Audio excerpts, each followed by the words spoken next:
আমানতু বিল্লাহি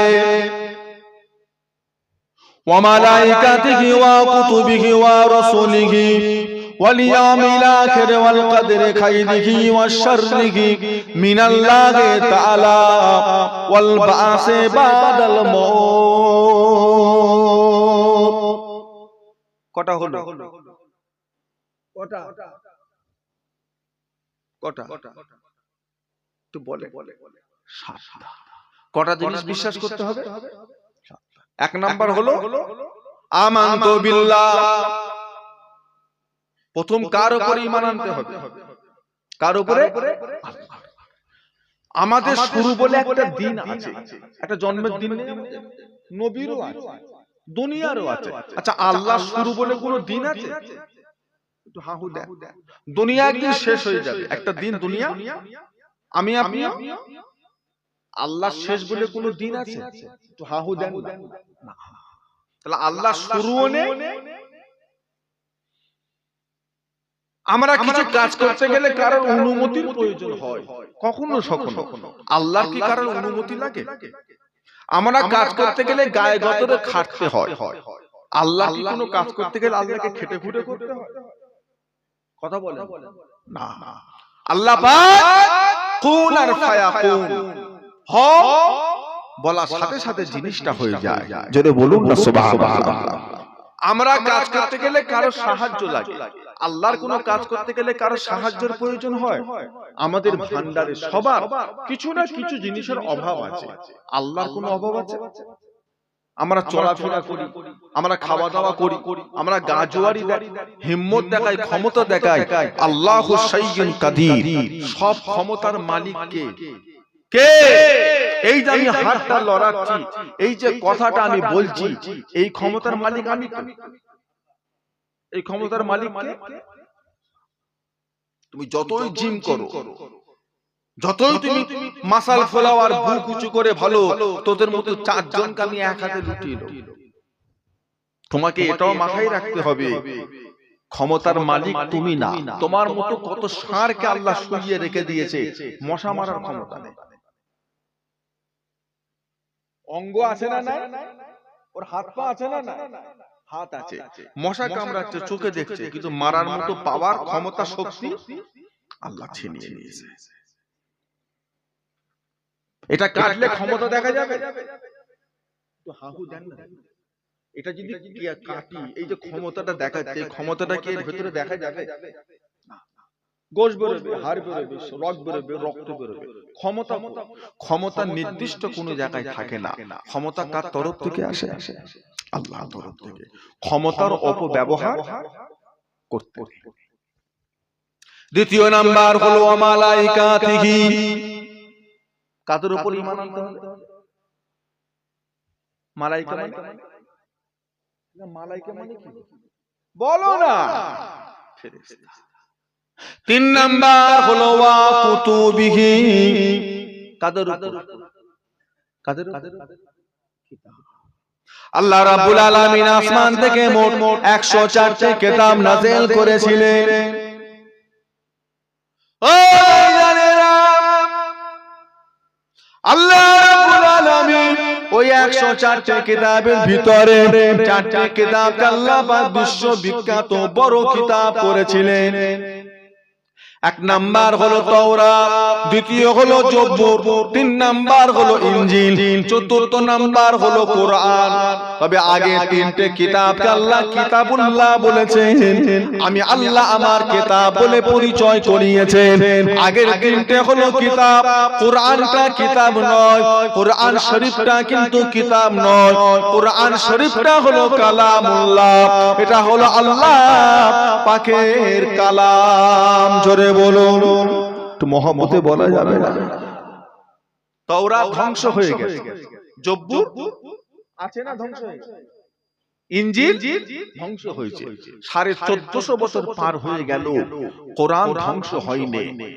হাজার চেষ্টা করো কিয়ামত পর্যন্ত ধ্বংস করতে, তো জোরে বলো না, একটা অক্ষর মিটাতে পারবে না।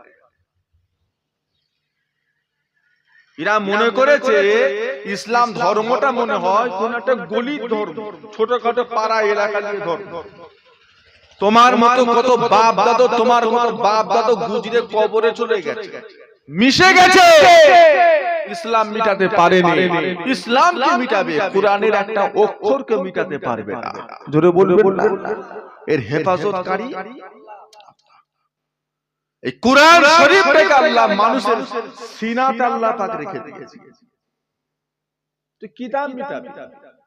তুই বাজার থেকে একটা কোরআন কিনে ঘরে নিয়ে গিয়ে তাকে ছিঁড়ে ছিঁড়ে আগুন দিয়ে পুড়িয়ে পুড়িয়ে মনে করছে কোরআন মিটিয়ে ফেলেছে। কোরআন মিটে গেল? কোরআন মিটে গেল? পাগল! তামাম পৃথিবীর চ্যালেঞ্জ, তামাম পৃথিবীর কোরআনটাকে নিয়ে গিয়ে সমুদ্রে ফেলে দে, একটা রাত মুসলমানদের সময় দে, পৃথিবীতে যত রকমের ভাষা আছে প্রত্যেকটা ভাষায় আবার কোরআন তৈরি হয়ে যাবে। জোরে বলবেন না? শুধু বাঙালি হাফেজ আছে, বিহারি হাফেজ নেই। শুধু বিহারি হাফেজ আছে, ফার্সি ভাষী হাফেজ নেই, ইংরেজি ভাষী হাফেজ নেই। কোরআন এক রাতে তৈরি হয়ে যাবে। কোটি কোটি কোটি কোটি কোরআন তৈরি হয়ে যাবে। কোরআনটা হলো আমার রাসূলুল্লাহর একটা জীবিত জিন্দা একটা মুজিজা। জোরে বলুন। পৃথিবীর কোন কিতাব নেই 100 বছর যাওয়ার পরে কিতাব নষ্ট হয়ে যায়, 70 বছর যাওয়ার পরে কিতাব পরিবর্তন হয়ে যায়, 200 বছর যাওয়ার পরে কিতাবের অনেক পাঠ কেটে কেটে বাদ দিয়ে দেয়। কোরআনের হযরতে ওসমান গনি জড়ো করেছিলেন, একটা কিতাব আকারে তিনি করেছিলেন, যেখানে যেই অক্ষর তিনি দিয়ে লিখেছিলেন আজও আপনার ঘরের কোরআনে ঠিক সেখানে সেই অক্ষরটা আজও আছে। জোরে বলবেন না? মিরানু যাবেন না। কোরআনের প্রতি ঈমান রাখতে হবে শুরু থেকে শেষ। পুরো কথাটা কার কথা? আল্লাহ পাকের কথা। চতুর্থ নাম্বার হলো ওয়া রাসূলিহি।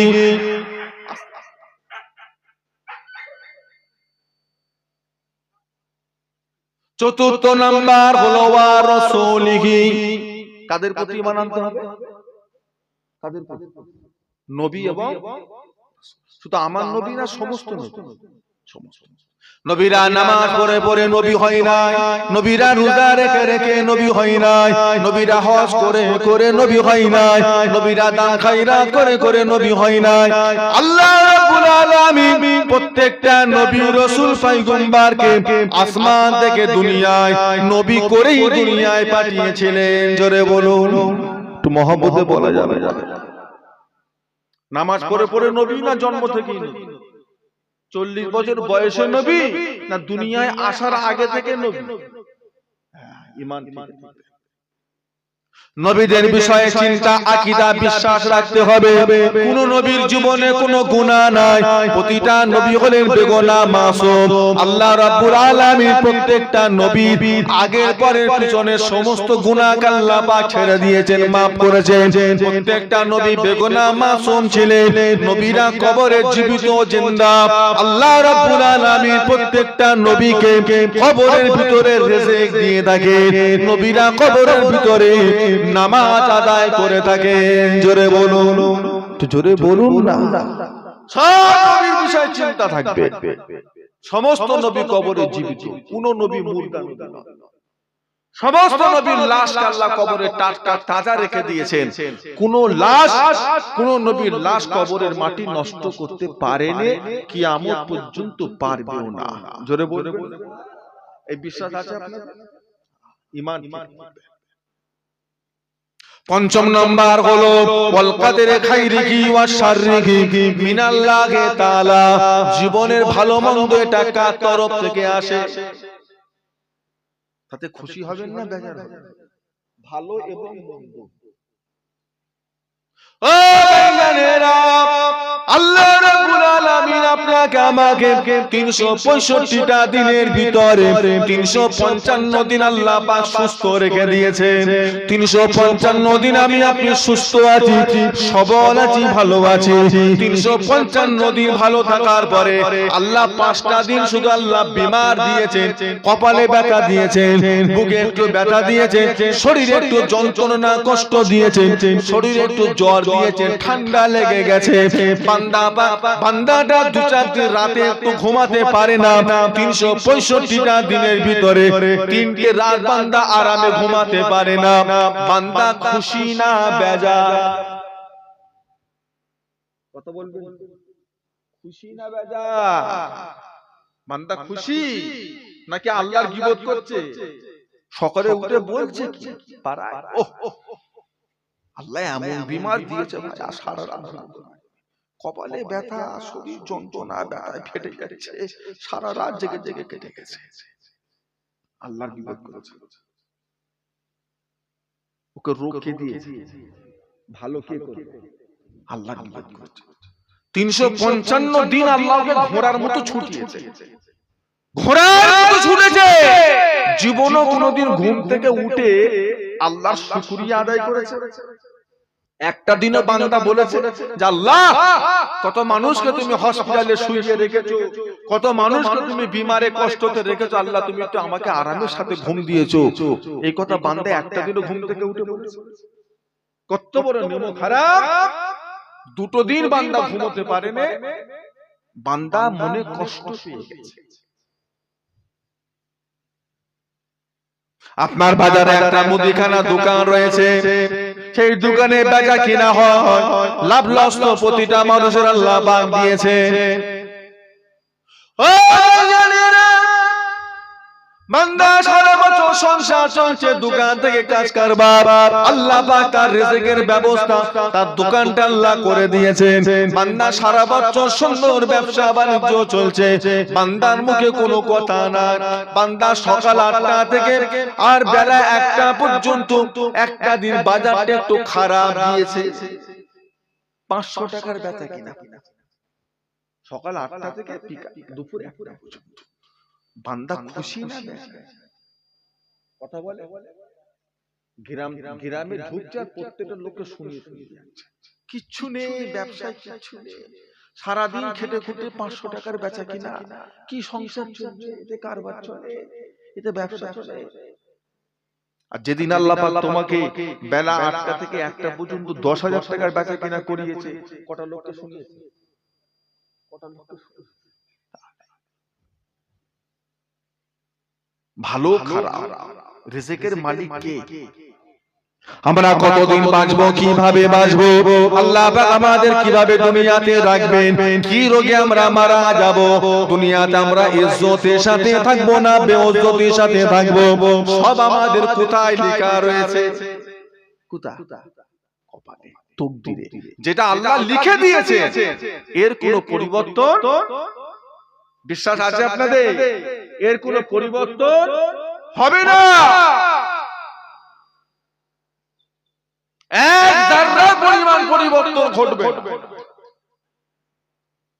বিশ্বাস রাখবেন, যেটা আল্লাহ আপনার নসিবে রেখেছে, সেটা যদি হিমালয় পাহাড়ের উপরেও থাকে, একদিন সেটা আপনার কাছে পৌঁছে যাবে। যেটা আপনার নসিবে নেই, যেটা আপনার তকদিরে নেই, সেটা যদি আপনার দুই ঠোঁটের মধ্যখানেও থাকে, সেটা আপনি খেতে পারবেন না। কথা বুঝতে পারছেন? এটা হলো ঈমান। তকদিরকে মানা হলো ঈমানের একটা অঙ্গ। এখন আপনারা তকদির মানেন না মানেন না, তকদিরে যেটা আছে বাড়াবাড়ি হবে না, এই বিশ্বাস আপনাদের আছে না? না আছে। এই বিশ্বাস যদি মুসলমানের থাকে, ঈমানদারের থাকে, বর্তমান সময়ে লটারির দোকানে ভিড় করে কারা?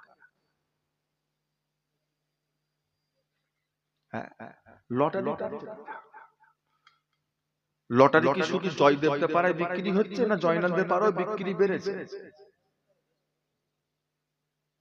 দোকান বেড়েছে।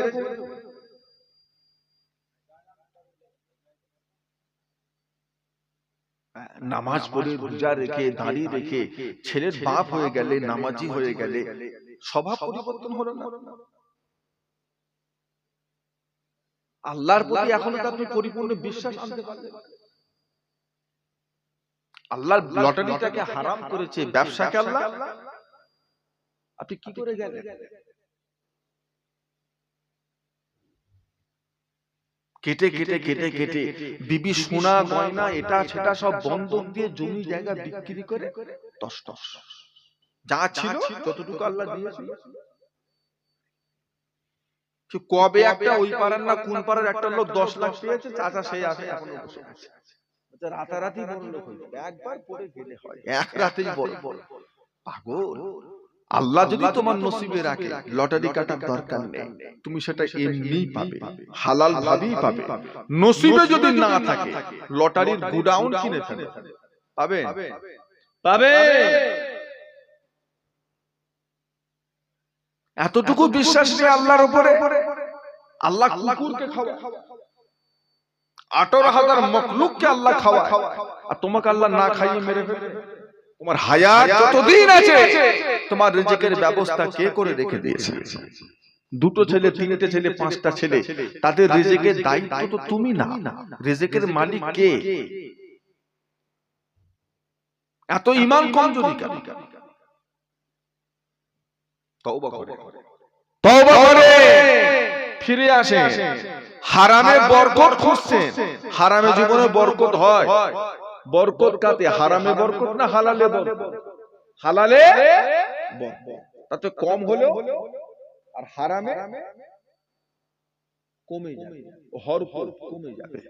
ছোট হুজুর কেবলা, দাদুজান ছোট হুজুর কেবলা ওয়াজ করতে করতে বলতেন, বাবারা হারামে হরকত আর হালালে আল্লাহ দিয়েছে বরকত। উদাহরণ দিয়ে বলতেন, বাবা সোর বছরে কটা বাচ্চা দেয়? আচ্ছা কুকুর বছরে কটা বাচ্চা দেয়? 6টা 8টা। বছরে গরু কটা বাচ্চা দেয়? বছরে? আশপাশে কোনো কুকুরের কসাইখানা আছে যেখানে কুকুর জবাই হয়? কেউ খায় এলাকার লোক আশপাশে? শুনেছেন যে অমুক জায়গায় কুকুরের একটা কসাইখানা? চিনি ওদের কিছু আটকা না। ব্যাঙ, মুছে, ক্যাকড়া, বিছে, সাপ, হ্যাঁ শামুক, মোটামুটি যা পায় ওরা সব, কেঁচো টেচো সব। ও বাবাজিরা, আশপাশে কোনো কুকুরের কসাইখানা? আচ্ছা গরুর গোশত কি শুধু 24 পরগনার লোক খায়? শুধু পশ্চিমবাংলার লোক খায়? শুধু ভারতের লোক? কোথায় যাবে না? পৃথিবীর কোন দেশে গিয়ে গরু খুঁজছে না? সব দেশে আসে না? যেখানে যেখানেই যা, কোনদিন কসাইখানা থেকে ফিরে আসতে হয়েছে আপনার যে আজকে গরু নেই বাবা, এখন 1 মাস নেই? এমনি তো গরু একটা করে বাচ্চা, এত পাবো কোথা বাবা? নেই, 1 মাস পরে আজ দেখবো যদি গোশত পাওয়া যায়। কখনই রকম হয়েছে? উনি 1 কিলো নিতে গেছে, দোকানদার 2 কিলো দিয়েছে, যে নিয়ে যা তুই পরে। তাহলে বছরে বাচ্চা বেশি হয় কুকুরে, 6টা 8টা করে বাচ্চা। দিন দিন বাড়ছে না কমছে? কুকুর বাচ্চা, আগে কুকুর আরো চোখে বেশি পড়ছে না কম পড়ছে? বিলুপ্ত হয়ে যাচ্ছে। কই কুকুর? আগে দাও তো মোড়ে টোরে দেখা যেত, 6টা 8টা 10টা বসে মিটিং করছে, এখন তো সেটাও চোখে পড়ে না। যে হারে কুকুরের বাচ্চা হয় সে হারে যদি আল্লাহ বরকত দিত, লাঠি ছাড়া কেউ ঘুরতে পারত? শুধু বুড়ো গুলো লাঠি দিত না, জোয়ান গুলো? সব কটার কাছে একটা করে লাঠি রাখা ফরজ হয়ে যেত। কিন্তু যত দিন যাচ্ছে কুকুর, গরু কত খাবে, হোক একটা করে বাচ্চা, আপনার চিন্তা নেই, আপনি খালি খেয়ে যান, ওটা হালাল। একটা করে বাচ্চা হলো বরকত কে দিয়েছে? কে দিয়েছে? তাহলে বরকত কিসে, হারামে না হালালে? সুদে, লটারি কেটে বরকত? কথা বলে। বন্ধন ব্যাংকের সঙ্গে যুক্ত রেখে লোন তুলে বরকত? সুদে ব্যবসা করে বরকত? একটাও দেখাতে পারবেন যে শান্তিতে আছে? ব্যাংক থেকে লোন তুলে সংসার পাতি করে, পাকা খদ্দর করে, গাড়ি ঘোড়া কিনে সব টাকা শোধ হয়ে গেছে, তার ঘর বাড়ি এখন এটা হুজুর খুব শান্তিতে আছে, একটা ফ্যামিলি আপনি আমাকে দেখাতে পারবেন? একটা ফ্যামিলি পারবে? বরং যা একটু সুখে শান্তিতে খাচ্ছিল, লোন মন তুলে বেচারি বিপদে পড়ে গেছে, রাত দিন সমান হয়ে গেছে। বলছে খাস আর নাই খাস, সপ্তাহে তোকে 1000 টাকা জমা দিতে। ওর বিপদ বেড়েছে না কমেছে? আগে যা 2-500 যা হতো, ডাল ভাত খেয়ে, নুন টুন খেয়ে, হ্যাঁ আলু ভাত টাতা খেয়ে মোটামুটি ছিল। এখন বলছে খাস না খাস, 1000 টাকা সপ্তাহে না দিলে কিন্তু খরচ হয়ে আসবে, গোটা গ্রামের লোকের সামনে তোকে বেইজ্জতি করবে। ওর বিপদ বেড়েছে না কমেছে? একটা সংসার দেখাতে পারবেন না, সরকার থেকে লোন নিয়ে ব্যাংক থেকে লোন তুলে সুদে কারবার করে লোকটা ঘৃণা হয়ে গেছে, বরং জ্বালা যন্ত্রণা বেড়ে গেছে। আপনার অভাব আপনি আল্লাহ থেকে চান, তওবা করেন। আমার আল্লাহ এখনো আমাদের জন্য তওবার দরজাটাকে আল্লাহ আজও খোলা রেখে দিয়েছে। জোরে বলবেন না? একটু মহব্বতে বলা যাবে না? তওবার দরজা একবার শুধু অন্তর থেকে বলবেন আস্তাগফিরুল্লাহ, আল্লাহ আপনি আমাকে মাফ করে দেন। অন্তর থেকে যদি এটা বেরিয়ে আসে, পিছনের সমস্ত গুনাহকে আল্লাহ মাফ করে দেবে। সাহাবা বলছে ইয়া রাসূলুল্লাহ, বান্দা যদি আবার গুনাহ করে, নবী বলেছে আবার যদি তওবা করে, আল্লাহ তার বান্দাদের এত ভালোবাসে, আল্লাহ বান্দাকে আবার মাফ করে দেবে। ইয়া রাসূলুল্লাহ, যদি আবার গুনাহ করে, আবার যদি তওবা করে, আল্লাহ বান্দাকে আবার মাফ করে দেবে। জোরে বলবেন না? সবথেকে ছোট্ট তওবা হলো আস্তাগফিরুল্লাহ, তওবা। এটা হলো সবচেয়ে ছোট। তবে বাবা, এই গুনাহ যদি আমরা নিয়ে যদি কবরে চলে যাই, আর কোনো মাফের রাস্তা, ইজা মাতাল ইনসানু ইনকাতা আনহু আমালুহু, বান্দা মারা যাওয়ার সাথে সাথে তার আমলের দরজাকে আল্লাহ কি করে? এবার কবরে যে সময় পাবেন তওবা করার, কিন্তু ও তওবা করে আল্লাহ আজকে গুনাহ করেছেন, আজকেই তওবা করেন না, হুজুর কালকে করব, না হুজুর মরণের আগে করব। হ্যাঁ, মালিকাল মউত আজরাইল ফেরেশতা বলে আসবে, বলে আসবে, তো কি আশায় বসে আছে? হযরতে মালিকাল মউত আজরাইল ফেরেশতার সাথে আল্লাহ নবীদের ভিতরে একটা নবীর সাথে বড় বন্ধুত্ব ছিল। নবীটার নাম হলো হযরতে নবী ইয়াকুব আলাইহিস সালাম। ও জানেরা, হযরতে মালিকাল মউত হযরত আজরাইল আলাইহিস সালাম মাঝে মাঝে হযরতে নবী ইয়াকুবের সঙ্গে দেখা সাক্ষাৎ করতে আসতেন, একটু বসে গল্প গুজব করতে আসতেন। একটা হযরতে মালিকাল মউত আজরাইল ফেরেশতা হযরতে নবী ইয়াকুব আলাইহিস সালামের সঙ্গে দেখা সাক্ষাৎ করতে এসেছেন। কাছে এসে দাঁড়িয়ে সালাম দিলেন, আসসালামু আলাইকুম। আল্লাহর নবী হযরতে ইয়াকুব আলাইহিস সালাম হযরতে নবী ইয়াকুব সালামের জবাব দিয়ে জিজ্ঞাসা করলেন, মালিকাল মউত, কি খবর, কি মনে করে আমার কাছে এসেছেন বলুন? আপনি কি আমার রূহটা নিতে এসেছেন, না আগে যেমন গল্প করতে আসতেন আজও আপনি আমার সাথে তেমন গল্প করতে এসেছেন? কি উদ্দেশ্য নিয়ে এসেছেন বলুন?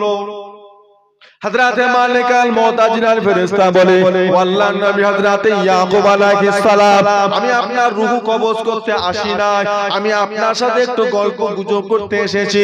দুজনে মিলে বসে একটু গল্প করব, সেই উদ্দেশ্য নিয়ে তিনি এসেছি।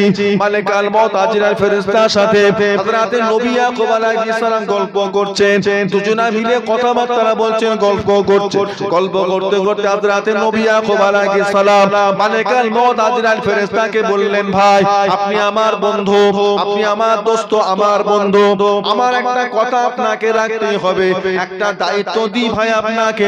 আপনি একদিন আসবেন, আমি ইয়াকুবের রূহটা কবজ করতে, জানটা কবজ করতে, আপনি তো একদিন আসবেনই আসবেন। তবে একটা কথা মনে রাখবেন ভাই, হঠাৎ করে আমার রূহটা কবজ করতে আসবেন না, আসবার আগে আপনি আমাকে একটু জানিয়ে দিয়ে আসবেন, আগে থেকে একটু খবর দিয়ে আসবেন। তাহলে কি হবে, দুনিয়ার যদি কোনো কাজ কাম বাকি থাকে, কাজ কাম গুলো আমি করে নেব, মরণ আমার হবে জানি বলে এলে আমার একটু সুবিধা হবে। একটু বলে আসবে, কোথা ধার বাকি থাকলে দিয়ে দেব।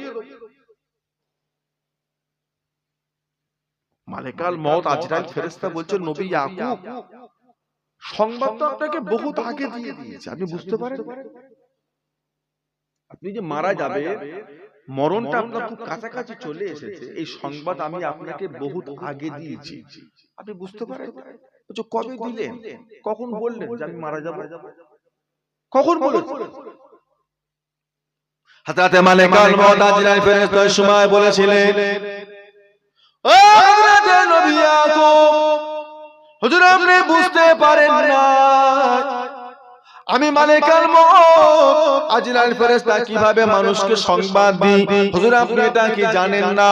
হুজুর আপনি কি লক্ষ্য করে দেখেছেন যখন আপনি জওয়ান ছিলেন, যুবক ছিলেন, আপনার মাথার চুল, দাড়ির চুলগুলো কালো ছিল? আপনি কি লক্ষ্য করে দেখেন নাই আপনার দাড়ির চুল, মাথার চুলগুলো সাদা হয়ে গিয়েছে? এটা হলো আমার প্রথম নাম্বার সংবাদ। সাদা হয়ে গেছে। তৈরি হও, বদমাইশি ছাড়ো, দুনিয়াদারি কমাও, তওবাতিল্লাহ বেশি করে করো। এবার একটু আখিরাতের পুঁজি জোগাড় করো। দুনিয়ায় চলতে ফিরতে গেলে যেমন দুনিয়া টাকা কড়ি লাগে, যার টাকা নেই তার দুনিয়ায় কোনো মান সম্মান, যতই শিক্ষিত হোক কিচ্ছু। আর একটা মূর্খ কিছু টাকা করে ফেলেছে, ওর কথা 100 লোক দাঁড়িয়ে শুনবে। একটা এমএ পাস, পয়সা নেই, ওখানে বকু, তুই ওর জায়গায় খালি খালি দিকে যা, ফালতু ভাবছি কানে কাছে। যার পয়সা নেই দুনিয়ায় তার কোনো মান সম্মান ইজ্জত বলে কিচ্ছু। দুনিয়ায় চলতে গেলে যেমন পয়সা লাগে, আখিরাতেও চলতে গেলে আখিরাতের কিছু পুঁজি দাড়ি পেকে গেছে, তৈরি হবে। ও বাবা, উনি এখনো বুড়ো হবেন, শুধু রং মাখাচ্ছে, কালো রং মাখাচ্ছে। কালো রং মাখালে বয়স কমে যাবে। কথা বল, কালো রং মেখে মেখে 30 বছরের ছেলের মতো কালো কুচকুচে করে দিয়েছে। তার মানে 30 বছরের ছেলে যে শরীরের ক্ষমতা, ওনার শরীরে সেই ক্ষমতা আবার চলে এসেছে। একটু হাহু দেন, হবে। হযরতে মালিকুল মউত আজরাইল ফেরেশতা বলে, ভাই নবী ইয়াকুব, দ্বিতীয় নাম্বার সংবাদ আমি মউতের সংবাদ মানুষকে দিয়ে থাকি। মানুষের শরীরের ক্ষমতাকে এবার আস্তে আস্তে কমিয়ে দিয়ে হুজুর আপনি কি লক্ষ্য করেন না জওয়ান বয়সে, যুবক বয়সে আপনার শরীরে যে ক্ষমতা পাওয়ার শক্তি ছিল, এখন সেই ক্ষমতাটা আর নাই। আপনি এখন কাজ করতে গিয়ে হাঁপিয়ে যান, চলাফেরা করতে গিয়ে হাঁপিয়ে যান, ভারী একটা বস্তা তুলতে গিয়ে দম নিতে হয়, কষ্ট পান, হাঁপিয়ে যান। এবার আপনি তৈরি হন, ক্ষমতা কমে যাচ্ছে মানে পুরাতন ক্ষমতা জীবনও ফিরে পাবেন না। এবার আপনাকে কবরে যেতে হবে, তার জন্য কবরের জন্য মাল সামান এবার তৈরি করা শুরু করে দেন, জোগাড় করা শুরু করে দেন। হযরতে মালিকুল মউত আজরাইল ফেরেশতা বলে, হুজুর আল্লাহর নবী হযরতে ইয়াকুব, আমি মানুষকে 3 নাম্বার সর্বশেষ আরেকটা সংবাদ আমি মানুষকে দিয়ে থাকি, সেটা হলো মানুষ মরণের আগে তার ঘাটটা এবার কুঁজো হয়ে যাবে, তার গর্দান আর সোজাভাবে চলার ক্ষমতা নেই। এটা হলো আমি আজরাইলের শেষ সংবাদ। বান্দা তুমি তৈরি হও, তোমার ঘাড় এবার কুঁজো হয়ে গেছে। নারী পেকে গেল, 2-3টে ছেলের বাপ হয়ে গেছে, 40 পার হয়ে গেল। 40 পার হয়েছে মানে আমাদের হায়াতের অর্ধেক পার হয়েছে না অর্ধেকের বেশি পার হয়ে গেছে।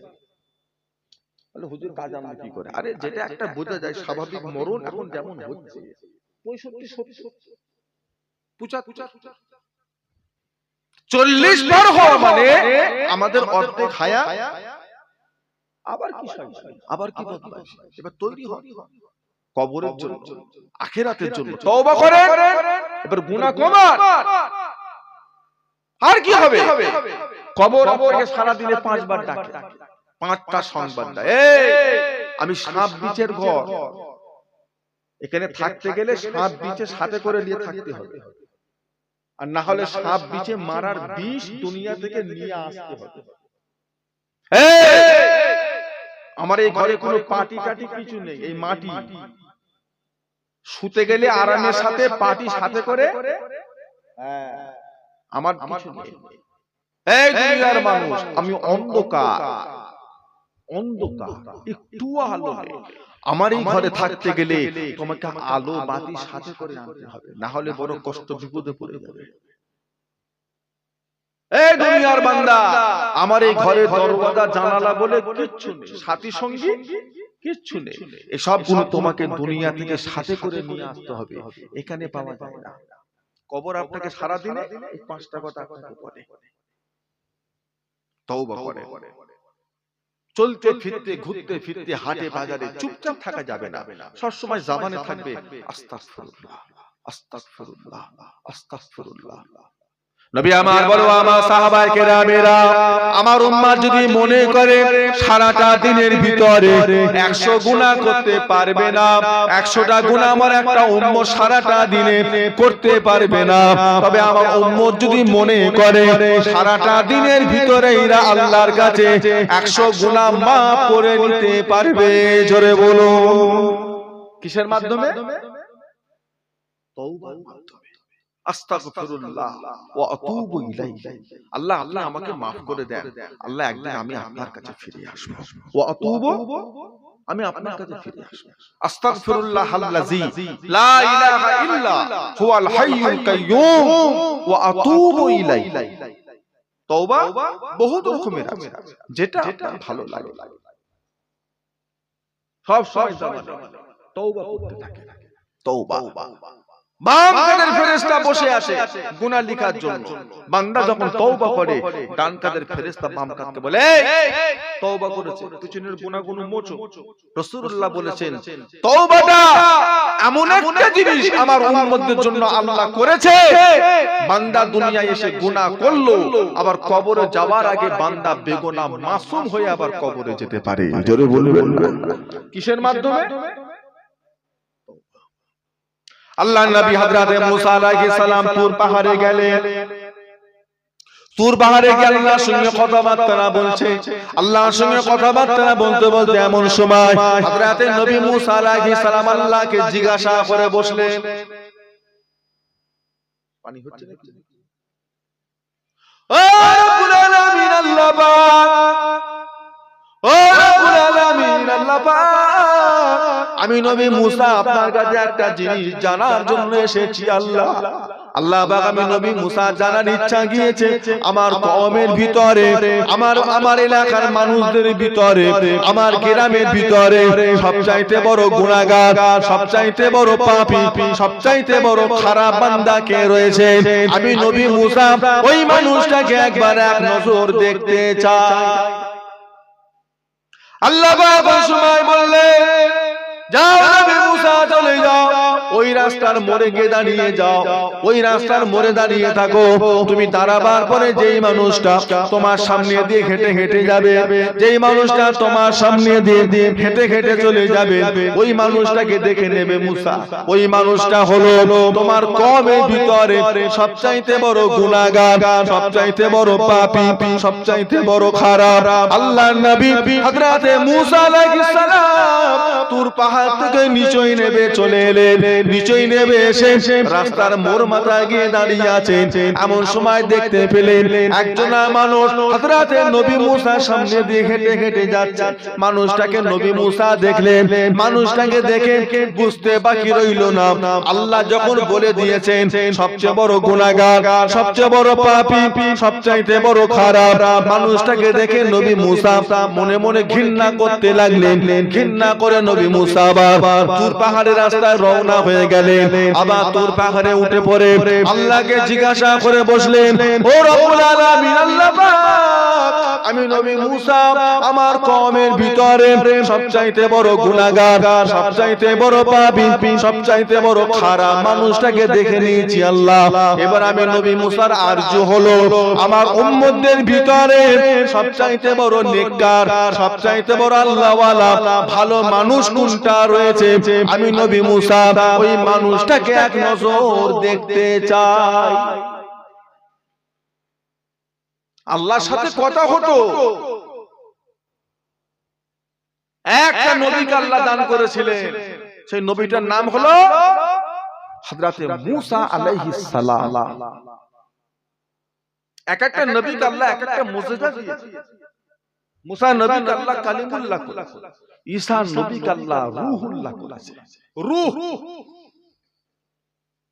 ওনার মুজিজা ছিল 10 দিনের কবর হোক আর 10,000 বছরের কবর হোক, কবরের পাশে গিয়ে একবার দাঁড়িয়ে বলতেন কুম বিইজনিল্লাহ, এই আল্লাহর হুকুমে উঠে।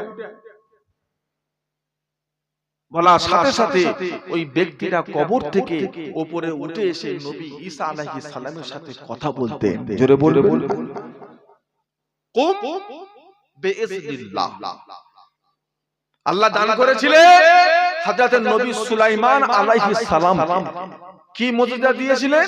এই যে হাওয়া, এই যে বাতাস, এই যে ঝড় হয়, এই হাওয়া বাতাসটাকে আল্লাহ নবী সুলাইমান আলাইহিস সালামের দাস বানিয়ে দিয়েছিলেন। জোরে বলবেন নবী সুলাইমান এই হাওয়া তোমার কথা মেনে নেবে, যাও যেদিকে হাওয়াকে চলতে বলবে। গোটা পৃথিবীর রাজত্ব আল্লাহ কোন নবীকে দিয়েছিলেন? নবী সুলাইমান। রাজত্ব রাজ করার জন্য আল্লাহ কি দিয়েছিলেন? একটা তক্তা। ওই তক্তার উপরে খালি নবী সুলাইমান খালি দাঁড়িয়ে হাওয়াকে বলতেন, আমাকে উড়িয়ে উড়িয়ে অমুক জায়গায় দিয়ে চল। হাওয়া নাবা আমাকে তোল, আমাকে আমার রাজ সিংহাসনে নিয়ে চল। আবার ওই হাওয়া নবী সুলাইমানের কথা শুনে আবার ওনাকে রাজ দরবারে ফিরিয়ে নিয়ে আসতেন। জোরে বলুন না সুবহানাল্লাহ। এই মুজিজা আল্লাহ দিয়েছিলেন কোন নবীকে? যেই নবী ওই বাইতুল মুকাদ্দাস জেনেদের দ্বারা তৈরি করেছে। কাদের দ্বারা? যেটা হলো মুসলমানের প্রথম কিবলা। মুসলমানদের প্রথম কিবলা ছিল বাইতুল মুকাদ্দাস। 17 মাস রাসূলুল্লাহ নামাজ পড়েছিলেন। যেই বাইতুল মুকাদ্দাসটা গেলে বর্তমানে অশান্তি চলছে, গণহত্যা হচ্ছে। কিছু বেঈমান কাফের ইহুদির বাচ্চারা আমার রাসূলুল্লাহর উম্মতদের করে গণহত্যা হচ্ছে। ছোট বড় বাচ্চা কাচ্চা, মেয়ে বুড়ি বয়স্ক রোগী। ইসলামে আইন আছে যুদ্ধ করো, তবে জিহাদের ময়দানে 3 শ্রেণীর মানুষকে তোমরা কতল করতে পারবে না। রাসূলুল্লাহ হুকুম দিয়েছিলেন জিহাদের ময়দানে কখনো মহিলাদের গায়ে হাত তুলবে না। রাসূলুল্লাহ বলেছেন যতই দুশমন হোক, যতই তোমার দুশমন হোক, শিশু বাচ্চাদের গায়ে তুমি তোমরা হাত তুলবে না। 3 নাম্বার হলো দুশমন যত বড়ই হোক আর যাই করুক, জিহাদের ময়দানে বয়স্কদের গায়ে তোমরা হাত তুলবে না। আর এই বেঈমান ইহুদি পৃথিবীর ভিতরে সবচেয়ে কঠিন জাত হলো ইহুদি। এরা আল্লাহর নবীদেরকেও কি করেছে? কতল করেছে। কোরআনে বলা হয় এদেরকে বনি ইসরাঈল, যারা আজকে বাইতুল মুকাদ্দাস নিয়ে অশান্তি শুরু করেছে। মসজিদ নাকি ওদের সম্পদ, বাইতুল মুকাদ্দাস নাকি ওদের সম্পদ। ফিলিস্তিনবাসী ছোট্ট একটা দেশ, 24 পরগনার মতো একটা ছোট্ট দেশ ফিলিস্তিন, তারা আজও দিতে রাজি নয়। তাতে তাদের কি হচ্ছে? ছেলেপুলে শহীদ হয়ে যাচ্ছে, ঘর বাড়ি ভেঙে তছনছ করে ফেলছে, খাবার পানি টানিতে বোম টোম মেরে বিষাক্ত করে ফেলছে। 6.5 মাস খাবার অভাবে তারা খেতে পাচ্ছে না ঠিক মতো, তারপরও তারা আল্লাহর ঘর ছাড়তে রাজি নয়। মহব্বতে বলা যাবে না তাদের ঈমান কি আমাদের মতো? কথা বলছেন না? আমরা রাখতে পেরেছি? ও বাবাজিরা, ভারতের মুসলমান আল্লাহর ঘর রাখতে পেরেছে? বাবরি রাখতে পেরেছে? দিয়ে দিয়েছে। কোর্টে প্রমাণ হয়েছে বাবরি মসজিদের নিচে মন্দির ছিল, প্রমাণ হয়েছে। খুঁড়েছে, একটাও কিছু বার করতে পেরেছে? কথা বলছেন না? কিয়ামত পর্যন্ত পারবে। এখন জোর যা,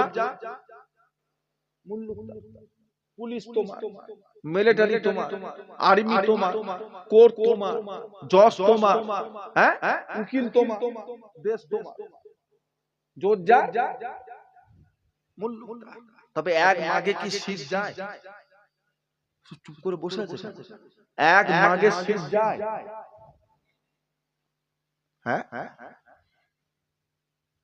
আমরা ছেড়ে রাখতে পারি না। আমরা বাবরি মসজিদকে আমরা রাখতে পারি না।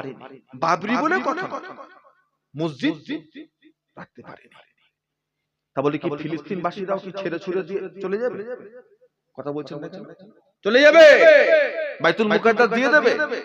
দিয়ে দিলে তো যুদ্ধ থেমে যাবে। দিয়ে দেবে। দিলে কি হবে? ওই বাইতুল মুকাদ্দাসে উঠে ওরা সোর খাবে, সোর। ওই বাইতুল মুকাদ্দাসে বসে বসে ওরা ল্যাংটা মেয়েদের নাচ দেখবে, ওই বাইতুল মুকাদ্দাসে বসে মদ খাবে, মদ। বাইতুল মুকাদ্দাস আর আপনার গ্রামের মসজিদে কোনো বেশ কম পার্থক্য নেই তো? হ্যাঁ, যে মসজিদে এক রাকাত নামাজ পড়লে 25,000 রাকাত নামাজের সওয়াব পাওয়া যাবে। জোরে বলবেন না? বাইতুল মুকাদ্দাস এই রজবের চাঁদে, এই চাঁদে 27 তারিখে আমার রাসূলুল্লাহ নিজে লক্ষাধিক নবীকে নিয়ে ওই বাইতুল মুকাদ্দাসের মসজিদে রাসূলুল্লাহ 2 রাকাত নামাজ পড়েছিলেন। আমার নবীর পিছনে সমস্ত নবী ইক্তেদা করে 2 রাকাত নামাজ পড়েছিলেন। জোরে বলবেন না? ছেড়ে দেবে? শুধু যুদ্ধ করবে ফিলিস্তিনের লোক, তাদের জন্যই ফরজ না পৃথিবীর সমস্ত মুসলমানের জন্য ফরজ? কি করছি আমরা? কি করেছি?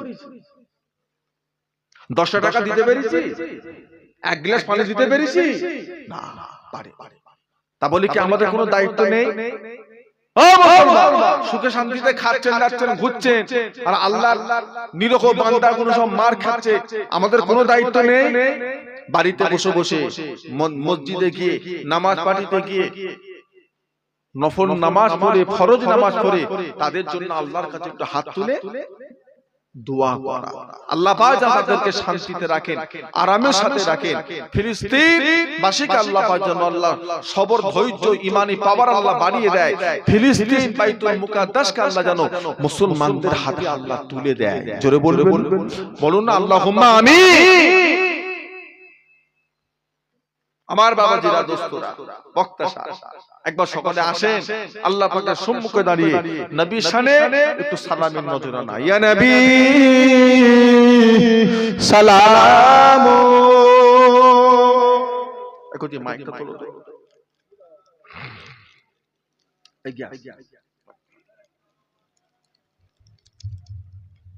মাইকটা তুলে দাও।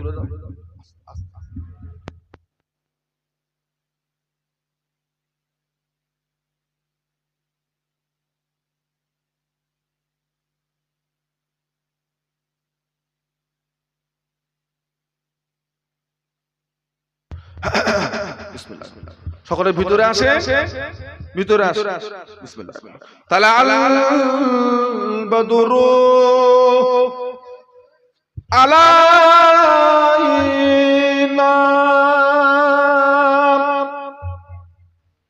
মিন শানিয়াতিল বিদাই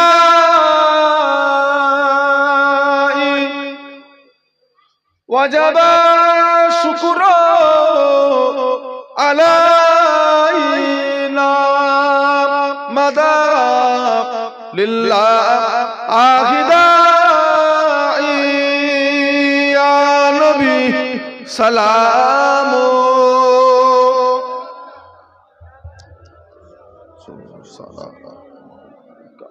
ইয়া হাবিব সালাম।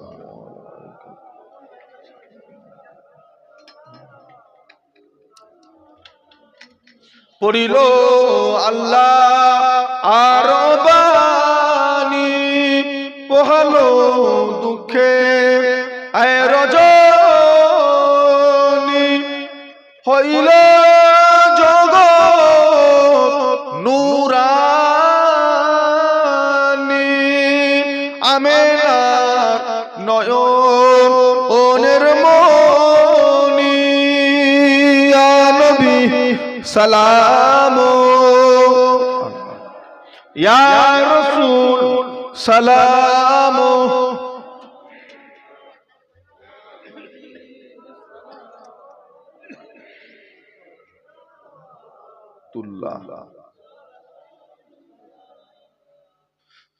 জিবরাইল ডাকে আয়বারে বার, খুলে দাও আসমান নেরি দুয়ার, এসেছে নবী দের সরদার করিতে আল্লাহ আর দিদার, ইয়া নবী সালাম, ইয়া রাসূল সালাম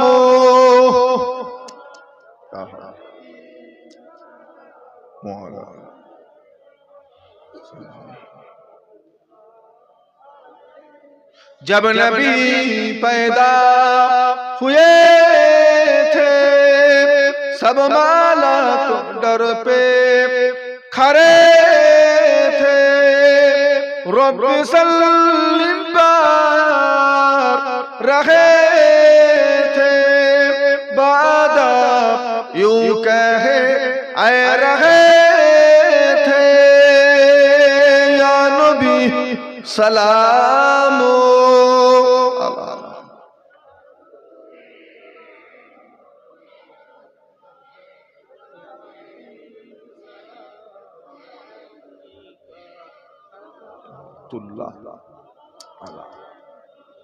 কঠিন হাসরের দিনে কি আছে মোদের কপালে গুনাহগার উম্মত আছি বলে লইবেন আপন অনুকরে ইয়া নবী সালাম ইয়া রাসূল সালাম ইয়া হাবিব সালাম সালাওয়াতুল্লাহ আলাইকা ইয়া রাব্বি সাল্লাল্লাহু আলাইহি ওয়াসাল্লাম দাইমান আবাদা আলা নবিকা খাইরি খালিক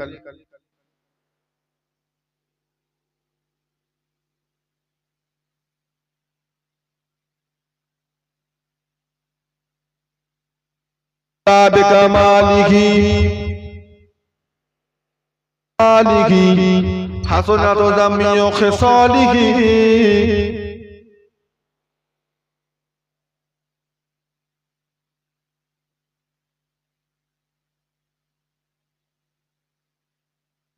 দুরূদ শরীফ আল্লাহুম্মা সাল্লি আলা মুহাম্মদ ওয়ালা আলি সাইয়্যিদিনা মাওলানা মুহাম্মদ সকলে বিসমিল্লাহ শরীফের সাথে তিনবার সূরা ফাতিহা আলহামদুলিল্লাহ শরীফ 10 বার সূরা ইখলাস কুল হুয়াল্লাহু শরীফ 11 বার দরুদ শরীফ তেলাওয়াত করে আল্লাহ পাকের দরবারে দোয়া মাগা হবে আজকে এলাকার কবরস্থানবাসীদের রূহের মাগফিরাতের জন্য আল্লাহর কাছে খাস করে দোয়া চাওয়া হবে বিশ্বের মুমিন মুসলমানের রূহের মাগফিরাতের উদ্দেশ্যে 14 না 15 14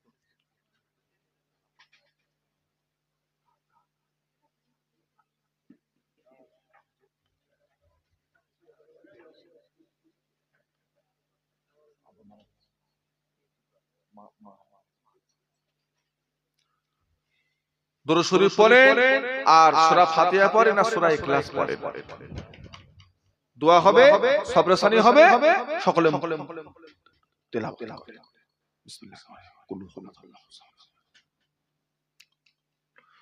হুয়াল্লাহু আল্লাহু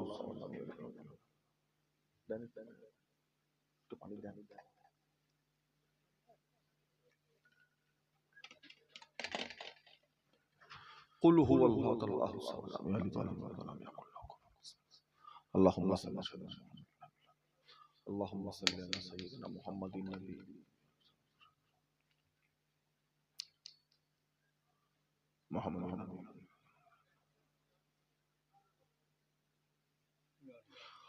اللهم صل على سيدنا محمد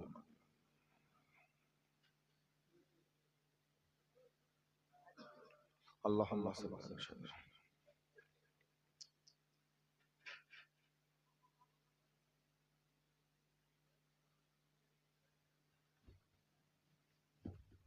اللهم صل على سيدنا محمد النبي الأمي وآله وسلم بسم الله قل هو الله আমাদের আজকের মাহফিলে আমার কমিটি ভাইরা, এলাকাবাসী, আপনাদের সকলের জন্য, আশপাশ থেকে যারা এসেছেন, আশপাশে মা বোন যারা আছেন, প্রত্যেকের জন্য কিছু তাবারকের ব্যবস্থা করেছেন, দিচ্ছেন। অনেকের কাছে হয়তো পৌঁছেও গিয়েছে। সকল তাবারক নেবেন। উপস্থিত দাওয়াত আপনারা সকলে কবুল করুন, বলুন আলহামদুলিল্লাহ। সকলে নেবেন। দায় মুসাফির, গরিব মিসকিন অসহায় সকলের জন্য এলাকাবাসীরা হালাল পয়সা দিয়ে কিছু খাওয়া দাওয়ার ব্যবস্থা করেছেন। সকলে তাবারক নেবেন, খাবেন। খালি হাতে কেউ যাবে না। বিসমিল্লাহ। আলহামদুলিল্লাহ রাব্বিল আলামিন।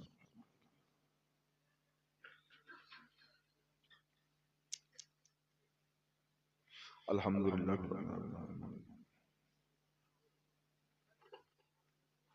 আলহামদুলিল্লাহ।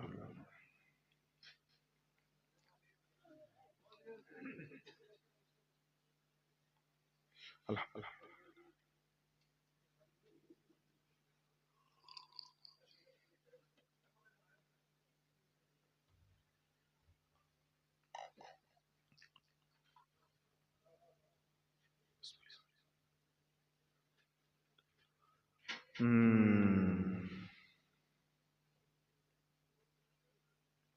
যে তেলাওয়াত করেছেন সকলে আমাকে উকিল করে, সকলে আসেন। আল্লাহ পাকের কাছে খাঁটি দিলে জীবনে জিন্দেগি সাগিরা কাবিরা, হাতের পায়ের মনে জানা অজানা সমস্ত গুনাহ থেকে খায়াল করে আল্লাহর কাছে খাঁটি দিলে, খাঁটি অন্তরে একবার তওবা করি। আউযু বিল্লাহি মিনাশ শাইতানির রাজীম। বিসমিল্লাহির রহমানির রহিম। আয় আল্লাহ তাআলা, আমি तमाम গুনাহ হইতে তওবা করিতেছি। আস্তাগফিরুল্লাহ রাব্বি মিন কুল্লি যামব ওয়া আতুবু ইলাইহি।